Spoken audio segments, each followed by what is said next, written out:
જસદણની alpha સ્કૂલમાં વિદ્યાર્થીનીના મોત કેસમાં નવો ખુલાસો થયો છે. તપાસ દરમિયાન ડમી સ્કૂલિંગ નેટવર્કનો પર્દાફાશ થયો. આયુષી બલદાણિયા મોત કેસની તપાસમાં ઘટસ્ફોટ થયો છે. જ્યાં નવોદય સૈનિક સ્કૂલની તૈયારીના નામે આ કૌભાંડ ચાલતું હતું. કોઈ બીજી શાળામાં એડમિશન લઈને માત્ર ઓનલાઈન હાજરી છે તે દેખાડવામાં આવતી હતી. ડીઓના રિપોર્ટ પછી ગાંધીનગર સુધી સમગ્ર મામલો પહોંચ્યો. 31 શહેરની શાળામાં 697 ડમી વિદ્યાર્થીઓની યાદી ગાંધીનગર મોકલવામાં આવી છે.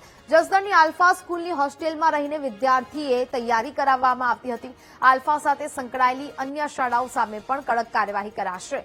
આલ્ફા સ્કૂલના 2 ટ્રસ્ટી સામે ગુનો નોંધાયો છે. આયુષીના મોત પછી સ્કૂલ અને હોસ્ટેલ 1 મહિના માટે બંધ કરી દેવામાં આવી.